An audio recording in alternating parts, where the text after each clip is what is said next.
Čaute ľudkovia boží, my sme Adventure Hunters a vítame vás v našom novom videjku. Minule sme vám sľúbili, že vám prinesieme video, v ktorom sa pozrieme na 10 najlepších cestovateľských pesničiek. Tak je tu. Opäť pripomíname, že výber je subjektívny.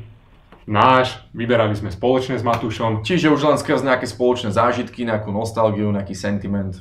Mali by to byť také pesničky, ktoré si proste predstavíte, keď si predstavíte nejaký road trip, že sa vydáte na cestu s kamarátmi, dodávkou, autom, pešo. Pustíš si tú pesničku popri tom. Presne tak, aby ťa nakopla a ktoré by ste vedeli dať do podmazu videa, ktoré spravíte z tohto road tripu. Malo by to byť možnosť časti aj také trošku motivačné, nazvime to. Budú tam aj také pesničky. No, prejdeme rovno na to. Proste kašli na to a cestuj. Tak. Hej, by som niekam išiel. OK. Naša prvá skladba sa dá povedať, že je tak trošku legendou. Naspieval ju John Denver a bola prespievaná napríklad aj Karlom Gottom do československej verzie v roku 1981 a volá sa Country roads, take me home to the place I belong. Where's the...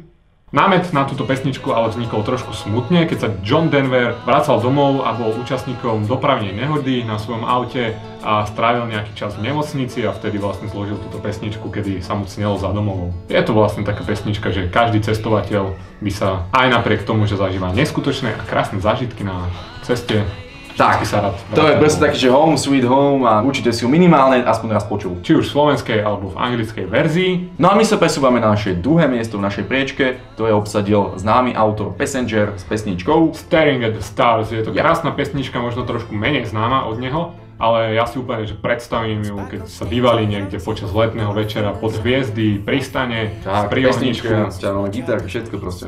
Myslíme si, že je zaslúžene v tomto rebríčku. Ak ho nepoznáš, tak si ju pustí, možno ti to niečo pripomenie. A možno ti ešte len prinesie nejaký krásny zážitok. We put 3 sugars in our tea, sit to watch daytime TV and laugh at mums who don't know who the father is.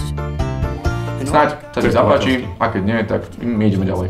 K tejto pesničke ja mám trošku taký osobnejší citový vzťah, pretože som mu použil neraz v našom videu, ale prvýkrát to bol, keď sme cestovali za pivo, bol to konkrétne v 3. dieli. Zo západného Slovenska. Zo západného Slovenska, hej, a táto pesnička je trošku takého motivačného rázu. Vás nakopne k cestovaniu. Tak, aj ten videoklip je proste taký, hej, že aj tá pesnička je proste, musíš žiť, nesmieš márniť ani sekundu svojho života, takže presne, keď si ju dopočúvaš, keď ju proste vypneš, tak máš proste chuť vypadnúť úplne, že... Takže aby sme povedali názov, je to od One Republic, I Live.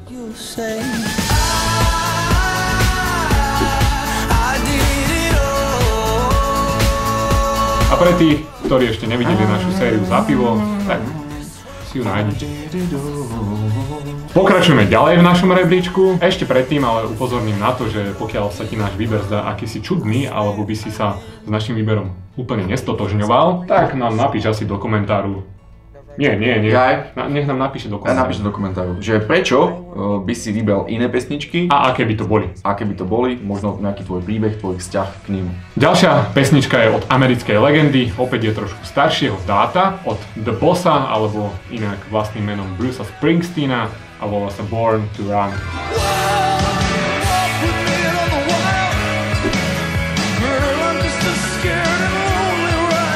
Nakopne vás do toho, že musíte vyraziť niekam a utekať ako Forrest. Utekať ako Forrest, vo Foreste, v onom lesíku, tak to je ono, presne príroda, všade naokolo, Mountains, Road 66. OK, a my sa presúvame ďalej na ďalšiu pesničku s podobným názvom, s podobnou tematikou a volá sa Born to be Wild. Born to be wild. Born to be wild. Od Steppenwolf. Je to úplne ikonická pesnička k nejakému Harleyu alebo Chopperu, že proste americká diaľnica, už len si užívať tú okolitú nádhernú prírodu. Ešte podotkneme, že to poradie je úplne náhodné. To je akože nie je to, že od najhoršie k najlepšiu samozrejme. Tak.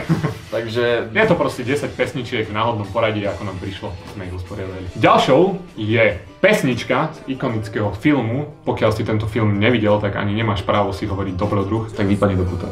Alexander Supertramp o chlapcovi, ktorý dokončil vysokú školu a povedal si fuck it, chcem cestovať, vypadol Into the Wild film a k tomuto filmu naspieval celý album, soundtrack Eddie Vedder a my sme konkrétne vybrali pesničku Rise.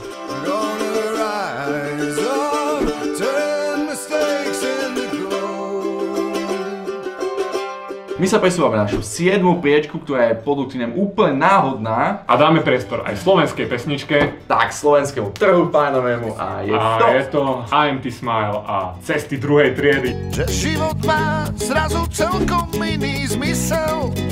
Na ceste 500... Cesty druhej triedy sú predsa také, že OK, možno si s tým nie úplne stotožnený, ale predsa je to také, že ideš sa niekde čonkovať, ideš niekde na bicykel, ideš niekde proste OK, si niekde na chate. Čiže chceli sme mať v zozname aj nejakú slovenskú pesničku, táto je nášmu srdcu celkom blízka. Pokračujeme ďalej, tak toto je moja klasika, toto bola moja úplná prvá pesnička, ktorú som počul v tejto kapely. Ktorú si počul v živote. Na tejto pesničke som vyrastal, to ešte počkaj, ja tu mám moje tetovanie vlastne.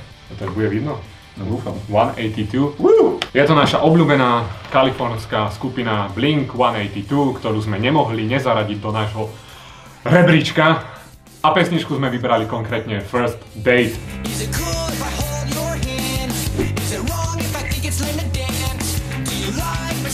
Takže je to prvé rande pre toho, kto z vás ešte nemalo prvé rande, alebo ste tí z minulých videí z denníky Batmana.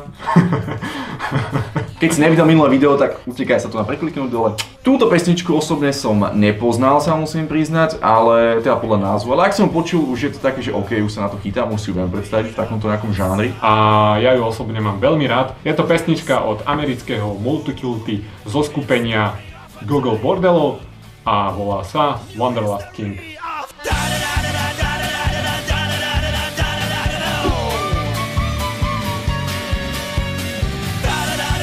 My sa pomaličky presúvame na našu poslednú priečku v našom zozname, v našom rebríčku. Neznamená to ale, že táto pesnička je pre nás tá najlepšia, len sme to nejako usporiadali. A ešte sme mali takú dilemu, že ktorý kontinent si vyberieme. Či to budú protinožci, alebo Afrika. Zvíťazil kontinent, ktorý je k nám ako Slovensku bližšie položený. Čiže toto. Afrika.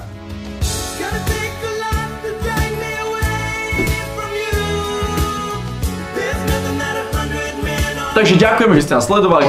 Počkaj.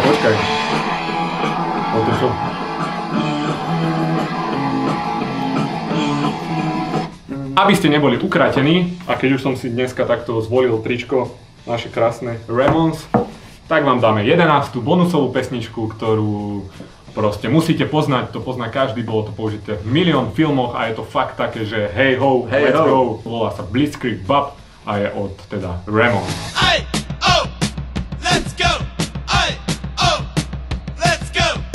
Takže ďakujeme, že ste nás sledovali, toto bol náš subjektívny nejaký list 10 najlepších cestovateľských pesničiek. Pokiaľ máš ty nejakú inú alternatívu, inú pesničku, ktorú by si ty umiestnil do nášho zoznamu, tak ju napíš dole do komentáru. Budeme zvedaví, možno ju ani nebudeme poznať, takže spoznáme nejakú novú. Alebo budeme poznať, ale sme si nám nespomenuli momentálne. Presne tak. Pokiaľ klikneš na tlačítko odber, tak na budúce ti prinesieme video top 10 alebo 10 najlepších cestovateľských filmov. Takže ešte raz díky, že ste nás sledovali. Čaute. Čaute.